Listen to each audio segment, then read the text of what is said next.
శ్రీ మాత్రే నమః. అందరికీ నమస్కారం అండి. తులసి టాక్స్కి స్వాగతం. ఈరోజు వారాహి అమ్మ నవరాత్రుల్లో మన ప్రత్యేక దీపం పూర్ణఫల దీపం. పూర్ణఫల దీపం సౌభాగ్యానికి చిహ్నం అండి. ఈ పూర్ణఫల దీపం ఈ వారాహి అమ్మ నవరాత్రుల్లో ఒక్కరోజైనా ఈ పరిపూర్ణ ఫలితాన్ని మనం పొందాలనుకుంటే పూర్ణఫల దీపాన్ని పెట్టుకోండి. అఖండ సౌభాగ్యాన్ని ఇస్తుంది, ఐశ్వర్య అభివృద్ధి కలిగిస్తుంది.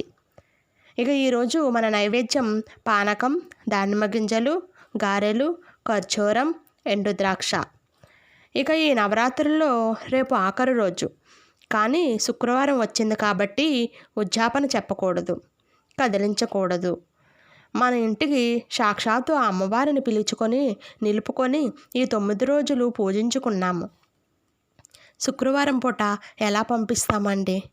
కాబట్టి రేపు అమ్మవారికి మీరు ఏ ప్రసాదం అయితే నివేదించాలనుకుంటున్నారో దానితో పాటుగా అన్నము, పప్పు, ఒక తీపి ప్రసాదం ఏదైనా అట్టు,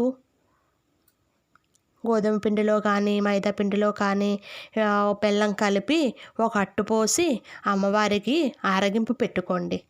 శనివారం ఉదయం అమ్మవారికి ఉద్యాపన చెప్పుకుందాము. ఓకే అండి. అందరికీ నమస్కారం అండి. థ్యాంక్ యూ అండి.